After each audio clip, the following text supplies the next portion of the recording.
কেমন আছো বন্ধুরা? আজ তোমাদের নতুন গল্প শোনাব। রাতটা ছিল অদ্ভুত নিস্তব্ধ। দূরে বাঁশঝাড়ের ফাঁক দিয়ে জোনাকিরা যেন আকাশের তারা নেমে এসেছে মাটির বুক ছুঁতে।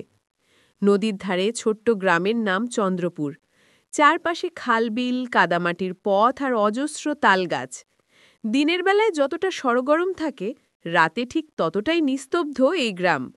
কিন্তু গত কয়েক মাস ধরে চন্দ্রপুরে একটা গুজব ছড়িয়েছে। গ্রামে নাকি এক ডাইনি বুড়ি এসেছে। শুরুটা হয়েছিল হঠাৎ করেই। একদিন সকালে গ্রামের উত্তরের জঙ্গলের পাশের পুরনো টিনের ঘরে এক বুড়ি এসে উঠেছিল। কেউ জানে না সে কোথা থেকে এসেছে, কে তার আত্মীয়। তার চুলগুলো ছাই রঙের, চোখে ভয়ানক এক চাহনি, মুখে সব সময় বিড়বিড় করে কিছু বলে যায়। গ্রামের বাচ্চারা যখন তাকে দেখে, ভয় পেয়ে ছুটে পালায়। বুড়ির নাম কেউ জানত না। গ্রামবাসীরা নিজেরাই নাম দিল ডাইনি মীরা। প্রথম প্রথম কেউ পাত্তা দেয়নি। ভেবেছিল হয়তো কোনো আশ্রয়হীন বৃদ্ধা, জঙ্গলের পাশে থেকে জীবিকা নির্বাহ করছে। কিন্তু অল্প সময়ে গ্রামের অচেনা ঘটনাগুলো শুরু হয়ে গেল। রাতে কারোর গরু হঠাৎ মারা যাচ্ছে, কারোর বাড়ির মুরগি উধাও, কারোর শিশু হঠাৎ জ্বরে পড়ছে, ডাক্তার কিছুই ধরতে পারছে না। কেউ কেউ বলছে রাতে নাকি কালো ছায়া দেখা যায়, যেন কেউ হাঁটছে টিনের ঘরের দিক থেকে খালের ধারে। একদিন সন্ধ্যায় গ্রামের সাহসী যুবক রজ্জু বলল, এইসব ডাইনি কই, সব কুসংস্কার, আমি দেখব আজ রাতে কি আসে। সে টিনের ঘরের সামনে গিয়ে লুকিয়ে থাকল। চাঁদের আলোয় দেখা যায় বুড়িটা ধীরে ধীরে বের হয়ে নদীর দিকে গেল। তার হাতে একটা কালো থলি আর মুখে অচেনা ভাষার মতো কিছু আওড়াচ্ছে। রজুর বুক কাঁপছে, কিন্তু কৌতূহল থামাতে পারল না। সে ধীরে ধীরে পেছন থেকে অনুসরণ করল। বুড়ি গিয়ে নদীর ধারে দাঁড়ালো, হাত উঁচু করে বলল, যা হারিয়েছিলাম তা ফিরিয়ে দাও, যে নিয়েছে সে কষ্ট পাক। তারপর থলির কিছু জিনিস নদীতে ছুঁড়ে দিল। ঠিক তখনই হঠাৎ মেঘের ঘন গর্জন, আকাশের চাঁদ ঢেকে গেল। রজু ভয় পেয়ে দৌড়ে পালালো। পরদিন সকালে রজুর চোখ লাল হয়ে আছে, সে জ্বরে কাঁপছে। সে শুধু একটাই কথা বলল, ও বুড়িটা মানুষ না, আমি দেখেছি। তারপর অচেতন হয়ে গেল। এই ঘটনার পর গ্রামের তোলপাড়, মানুষজন দল বেঁধে মসজিদের সামনে জমা হল। গ্রামের মুরব্বী হাশেম আলী বললেন, আমরা আগে কখনো এরকম ঘটনা দেখিনি। যদি সত্যিই সে ডাইনি হয়, তাহলে আল্লাহর দোহাই, তাকে এখান থেকে তাড়াতে হবে। কিন্তু গ্রামের মেয়ে জয়িতা বলল, আপনারা কি কাউকে না জেনে এমনভাবে দোষ দিতে পারেন? হয়তো তিনি অসহায়, হয়তো অন্য কিছু ঘটেছে। কেউ জয়িতার কথা শুনল না। ভয় মানুষের মাথা ঘুরিয়ে দিয়েছে। সেদিন রাতে হাশেম আলী, রজুর বাবা আর আরও কয়েকজন মিলে টিনের ঘরে গেল, কিন্তু দরজা বন্ধ। অনেক ডাকাডাকির পরও কেউ সাড়া দেয় না। তারা দরজা ভেঙে ভিতরে ঢুকল। ভিতরে কেউ নেই, শুধু মেঝেতে একটা পুরনো কাঠের বাক্স, তার ওপর লেখা, খুলো না, তোমারই ক্ষতি হবে। কৌতূহলে হাশেম আলী বাক্সটা খুলল। ভিতরে শুকনো ফুল, একটা কালু কাপড় আর এক মুঠো লালচে গুঁড়া। ঠিক তখনই বাইরে তীব্র হাওয়া বইতে শুরু করল। টিনের চাল কাঁপতে লাগল। সবাই ভয়ে ছুটে পালালো। পরদিন সকালেই শোনা গেল হাশেম আলীর ছেলের হাত ফুলে গেছে, আর সে রাতে ঘুমের মধ্যে চিৎকার করছে, বুড়ি এসে আমার গলা টিপছে। এখন সবাই নিশ্চিত এই বুড়িই ডাইনি। কিন্তু জয়িতা হাল ছাড়ল না। সে একাই সিদ্ধান্ত নিল সত্য জানবে। রাতে চুপি চুপি জঙ্গলের দিকে গেল। পথের দুই পাশে ঝোপঝাড়, মাঝে মাঝে প্যাঁচার ডাক শোনা যায়। তার হাতে একটা লণ্ঠন। অবশেষে সে পৌঁছল পুরনো নদী পাড়ে, যেখানে রজু বুড়িকে দেখেছিল। হঠাৎ তার লণ্ঠনের আলোয় এক ছায়া দেখা গেল। বুড়ি দাঁড়িয়ে আছে ঠিক সামনে। তার চোখে কোনো ভয় নেই, বরং করুণ দৃষ্টি। বুড়ি ধীরে বলল, ভয় পেও না মা, আমি কাউকে ক্ষতি করি না। জয়িতা কাপা গলায় বলল, তাহলে গ্রামে এত অঘটন কেন ঘটছে? সবাই বলছে আপনি ডাইনি। বুড়ি হালকা হেসে বলল, মানুষ যা বোঝে না তাই ভয় পায়। আমি ওদের মতো নই, কিন্তু আমি কাউকে অভিশাপ দিইনি। আমি ওষুধ বানাই, জঙ্গল থেকে গাছের মূল সংগ্রহ করি।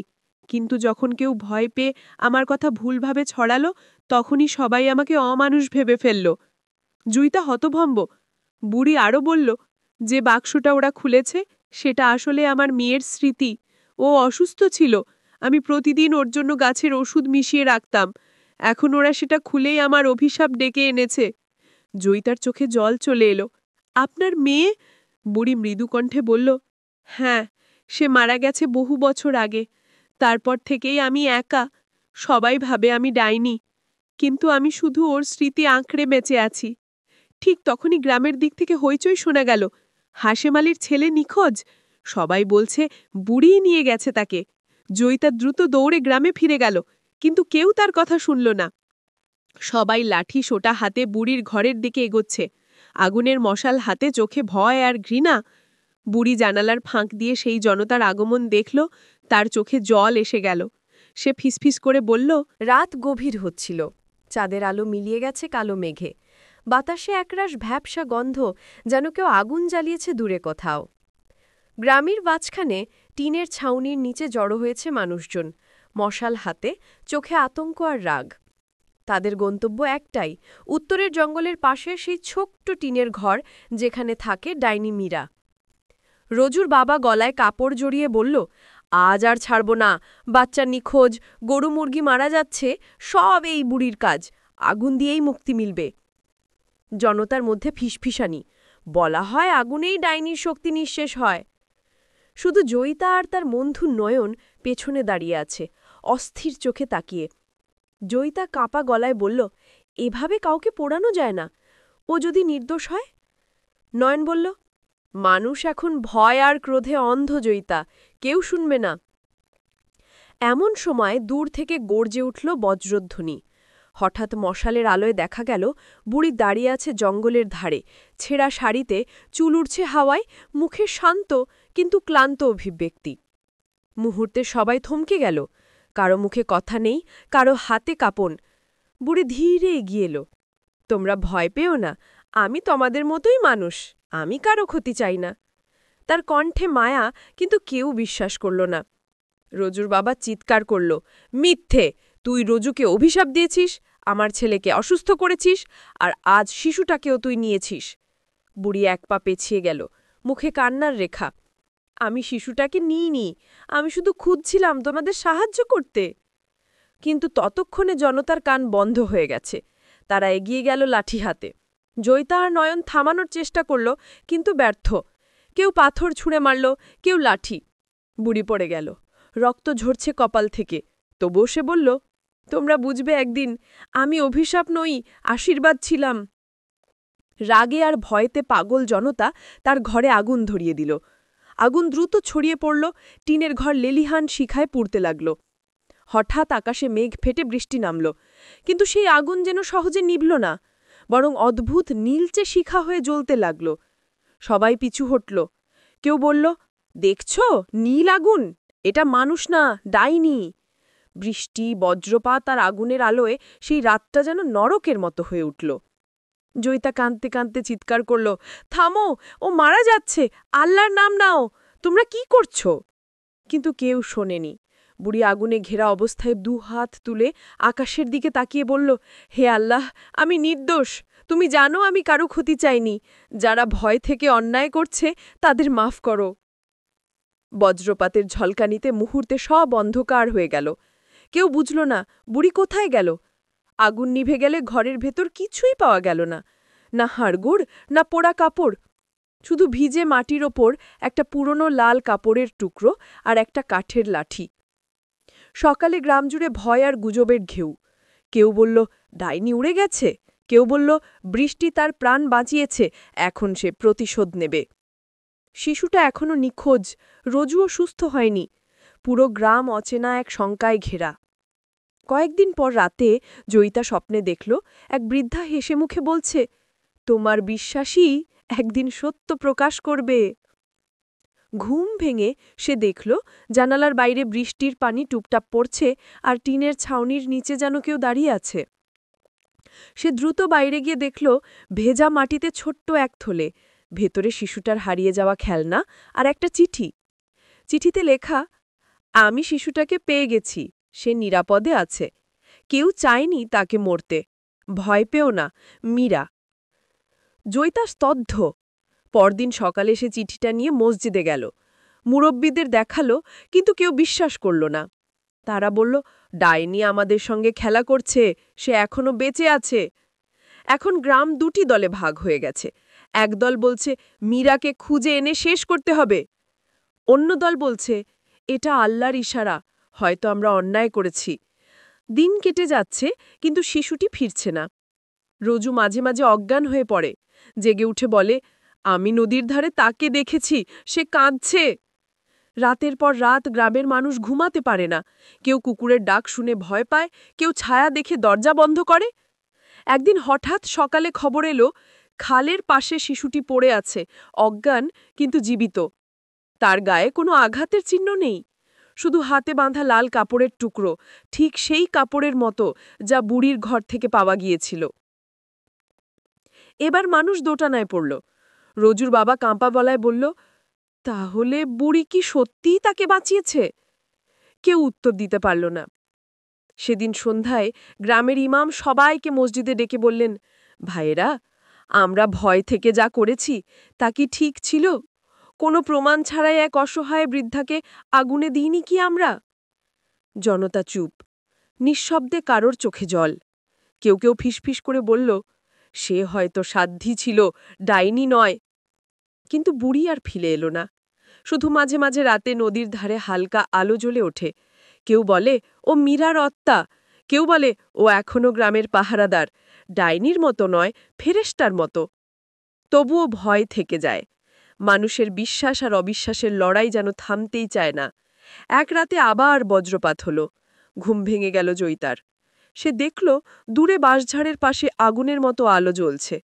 কিন্তু আগুন নয়, একটা নরম উজ্জ্বল আলো, যেন কারো আত্মা শান্তিতে ঘুরে বেড়াচ্ছে। হাওয়ায় হালকা কণ্ঠ ভেসে এলো, যে বোঝে না সে ভয় পায়, বোঝো তবেই মুক্তি পাবে। জয়িতা বুক চেপে বলল, আমি বুঝেছি মীরা খালা, আমি বুঝেছি। সেই রাতেই তার ঘরের সামনে রাখা ছিল একটা শুকনো ফুলের থলি, বুড়ির ওষুধের গাছের মূল। নিচে লেখা, জীবন বাঁচাও, ভয় নয়। বৃষ্টি থেমে গেছে, কিন্তু গ্রামের মাটিতে এখনো কাদা আর ভেজা পাতার গন্ধ। চারপাশে অদ্ভুত এক নিস্তব্ধতা, যেন পুরো গ্রাম কিছু অপেক্ষা করছে, কিছু বোঝার, কিছু জানার জন্য। জয়িতা সেদিন সকাল থেকেই অস্থির। তার মনে হচ্ছে সব রহস্যের চাবিকাঠি কোথাও কাছেই আছে। শিশুটিকে পাওয়া গেছে, কিন্তু প্রশ্নগুলো থেকে গেছে। মীরা খালা কে ছিল? সে কোথা থেকে এসেছিল? আর কেন এত ভয়? সেই রাতে যখন সবাই ঘুমিয়ে পড়েছিল, জয়িতা একা বের হলো। হাতে ছোট্ট একটা লণ্ঠন আর কাঁধে পুরনো চাদর। সে হাঁটতে লাগল গ্রামের উত্তরের দিকে, যেখানে ছিল জঙ্গলের মাঝে সে আগুনে পুড়ে যাওয়া জায়গাটা। চাঁদের আলো মেঘে ঢাকা, কিন্তু বাতাসে যেন কেউ ফিসফিস করছে, কেউ তাকে ডাকছে। জঙ্গলের ভেতর ঢোকার পর সে হঠাৎ একটা শব্দ শুনল, পাতা নড়ার, তারপর কারো হাঁটার। ভয় পেলেও সে থামল না। একটু এগিয়ে গিয়ে দেখল এক জায়গায় মাটির নিচে কিছু অদ্ভুত নকশা খোদাই করা, যেন কেউ অনেক বছর আগে পাথরে কিছু লিখেছিল। সে লণ্ঠনের আলো বাড়িয়ে পড়ার চেষ্টা করল। এখানে সমাধিস্থ সেই নারী যিনি জীবনের বিনিময়ে জীবন বাঁচাতেন। জয়িতা অবাক, এ কি লেখা? নারী মানে কি মীরা, নাকি তারও আগে কেউ ছিল? হঠাৎ পিছন থেকে কণ্ঠ ভেসে এলো, তুমি এসেছ? জয়িতা ঘুরে দাঁড়াল, বুক ধরপড় করছে। সামনে দাঁড়িয়ে একজন, মাথা ঢাকা, কিন্তু চোখে শান্ত এক আলো। সে ধীরে বলল, ভয় পেও না, আমি তাকে চিনতাম। জয়িতা ফিসফিস করে বলল, তাকে? মীরা খালাকে? মাথা ঢাকা নারী বলল, হ্যাঁ, সে শুধু ডাইনি ছিল না, সে ছিল আমার মা। জয়িতা যেন বাকরুদ্ধ হয়ে গেল। নারীর নাম নাজমা। সে জানালো মীরা একসময় গ্রামের ধাত্রী ছিল, বাচ্চা প্রসব করাত, ওষুধ বানাত, অসুখে সবাইকে সারাত। কিন্তু একদিন কিছু মানুষ হিংসায় ও ভয় থেকে তাকে ডাইনি বলে ছুঁড়ে ফেলে দেয় সমাজের বাইরে। কারণ মীরা জানত এমন কিছু গাছ আর ওষুধ যেগুলো সবাই বুঝত না। মানুষ ভয় পেয়েছিল তার জ্ঞানকে। নাজমা বলল, আমার মা রাত দিন মানুষ বাঁচাতে চেয়েছিল, কিন্তু যখন তার নিজের সন্তান অসুস্থ হল, কেউ সাহায্য করল না। সেদিন থেকে সে একা হয়ে গেল। তোমাদের এই গ্রামই তার বাড়ি ছিল। তোমরা যাকে ডাইনি বলো, সে একসময় এই গ্রামের রক্ষাকর্তা ছিল। জয়িতার চোখে পানি এসে গেল। তাহলে তোমার মা মারা যায়নি? নাজমা বলল, না, আগুন এসে হারিয়ে যায়নি, আগুন তাকে মুক্তি দিয়েছে। সে নিজের আত্মাকে উৎসর্গ করেছে এই গ্রামকে বাঁচানোর জন্য। তোমরা যখন শিশুটাকে খুঁজে পাচ্ছিলে না, তখন সেই আগুনে সে প্রার্থনা করেছিল যেন শিশুটি বেঁচে থাকে। সেই নীল আগুন আসলে তার আত্মার শক্তি, যা মৃত্যুর বদলে জীবন দিয়েছে। জয়িতা স্তব্ধ হয়ে গেল। চারপাশে পাতা ঝরছে, বাতাসে হালকা ফুলের গন্ধ। মনে হচ্ছে কেউ যেন অদৃশ্যভাবে তাদের পাশে দাঁড়িয়ে আছে। নাজমা মাটির দিকে তাকিয়ে বলল, মায়ের মৃত্যুর পর আমি এখান থেকে পালিয়ে গিয়েছিলাম, কিন্তু আজ ফিরে এসেছি, কারণ সময় এসেছে সবাইকে সত্য জানাবার। সে পাথরের পাশে একটা ছোট কাঠের বাক্স বের করল। বাক্সের ভেতর শুকনো ফুল, পুরনো কাগজ আর একখানা ছেঁড়া খাতার পাতা। তাতে লেখা, যদি কখনো কেউ সত্য জানতে চায়, বলো, ভয় নয়, জ্ঞানই মুক্তির পথ। জয়িতা সেই কথা পড়ে শিহরিত হয়ে গেল। তাহলে আমরা অন্যায় করেছি? নাজমা মাথা নেড়ে বলল, হ্যাঁ, কিন্তু এখনো সময় আছে, সত্য বললেই মুক্তি মিলবে।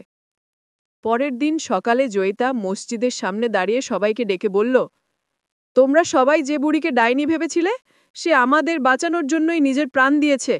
সে অভিশাপ নয়, আশীর্বাদ ছিল। আমরা ভুল বুঝে তাকে মেরে ফেলেছি। জনতা হতবাক। কেউ টাকাচ্ছে, কেউ মুখ ফিরিয়ে নিচ্ছে। রিজুর বাবা এগিয়ে এসে বলল, তাহলে যে শিশুটি ফিরে এলো? জয়িতা উত্তর দিল, তাকে মীরা খালা রক্ষা করেছিলেন। তার আত্মা এখনও এখানে, আমাদের পাহারা দেয়। গ্রামের ইমাম চোখ মুছলেন। আমরা অজ্ঞানতায় অন্যায় করেছি, আল্লাহ আমাদের ক্ষমা করুন। কিন্তু সবাই তা মেনে নিতে পারেনি। কিছু মানুষ এখনো বলছিল, ডাইনি মৃত হলে আত্মা কিভাবে বাঁচে।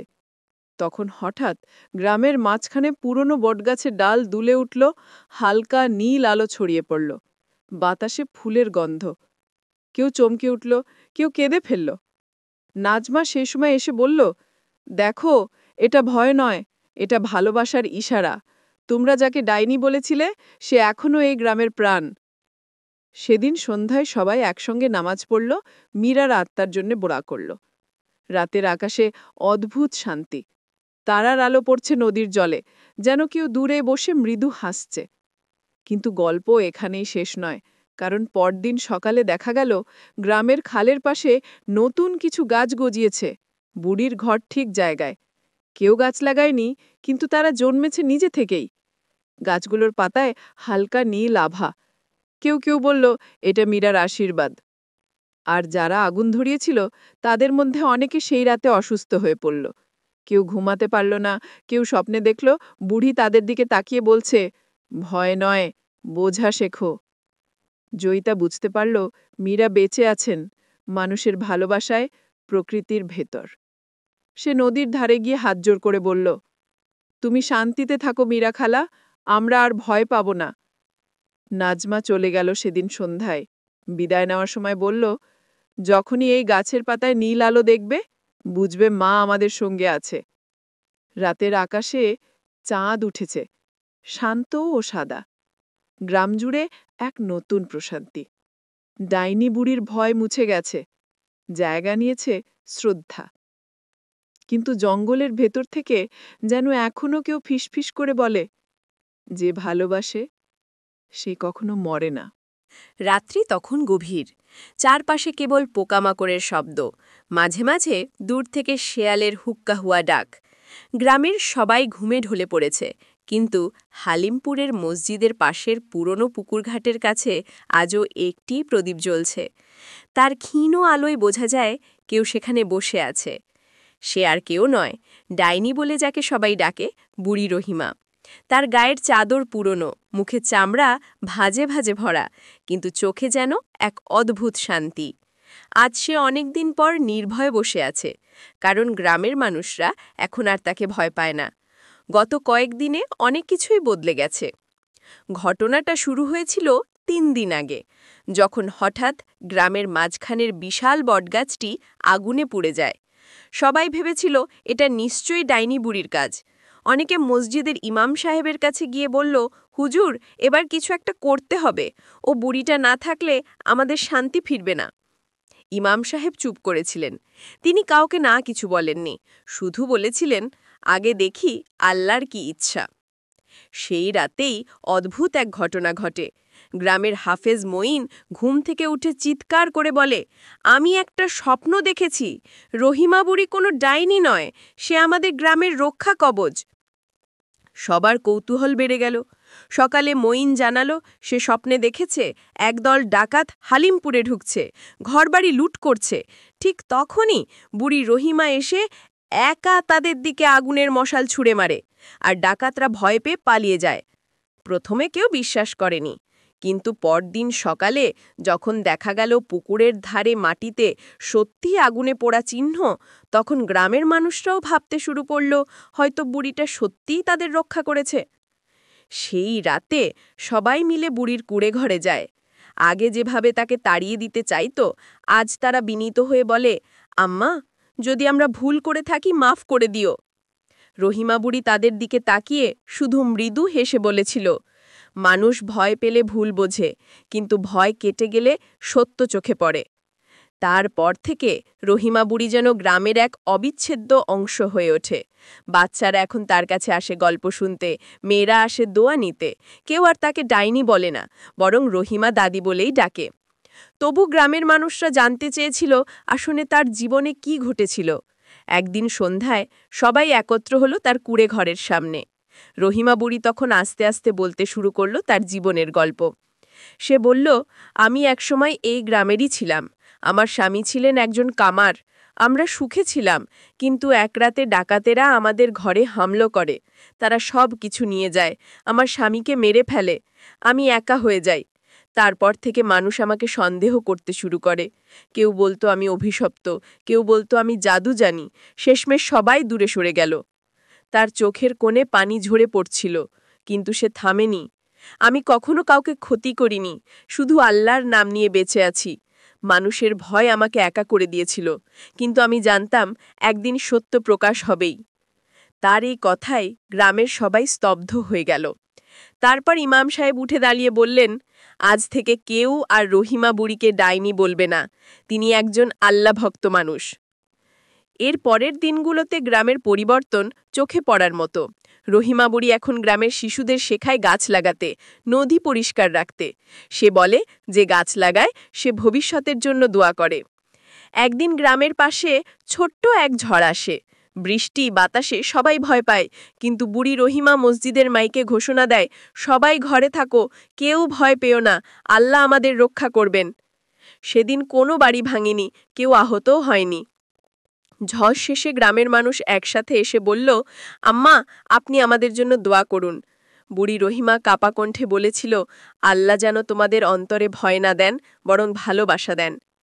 এর পরের দিন ভোরবেলায় সূর্যের প্রথম আলো যখন গ্রাম ছুঁয়ে যায়, সবাই খবর পেল বুড়ি রহিমা আর নেই। সে শান্তিতে ঘুমিয়ে পড়েছে, মুখে এক অদ্ভুত প্রশান্তির হাসি নিয়ে। গ্রামের মানুষ তখন তাকে মসজিদের পেছনে বটগাছের নিচে দাফন করে। কেউ কাঁদে, কেউ ফিসফিস করে বলে, আমরা ভুল বুঝেছিলাম। তার মৃত্যুর পরও অদ্ভুত কিছু ঘটনা ঘটতে থাকে। যখনই গ্রামের কেউ বিপদে পারে, বটগাছের পাতা হালকা দোলে, যেন কেউ ফিসফিস করে বলে, ভয় পেও না, আমি আছি। শিশুরা এখনও রাতে গল্প শুনতে শুনতে ভাবে, রহিমা দাদি কি সত্যি ডাইনি ছিলেন? তখন মায়েরা বলে, না বাবা, তিনি ছিলেন একজন দোয়া করা মানুষ, আল্লাহর বন্ধু, যাকে আমরা ভয় পেয়ে ডাইনি ভেবেছিলাম। বছর ঘুরে যায়, সময়ের স্রোতে অনেক কিছু বদলায়, কিন্তু গ্রামের মানুষের মনে আজও একটাই শিক্ষা রয়ে গেছে, ভয় নয়, ভালোবাসাই সত্যকে চিনতে সাহায্য করে। হালিমপুরের মানুষ এখন যখনই নতুন কোনো অতিথি আসে, তারা বটগাছের দিকে ইশারা করে বলে, ওখানেই ছিলেন রহিমা দাদি, যে ডাইনির ছদ্মবেশে ছিলেন এক সত্যিকারের সাধ্যী। আর রাতে যখন বাতাসে গাছের পাতা দোলে, মনে হয় যেন সেই কণ্ঠ আবার ভেসে আসে, আল্লাহর নামে শান্তি, ভালোবাসাতেই মুক্তি। এখানে গল্প শেষ হলো। আর হ্যাঁ, আমাদের চ্যানেলটি সাবস্ক্রাইব করতে ভুলো না। পরের এপিসোডে আবার দেখা হবে। ভালো থেকো সবাই।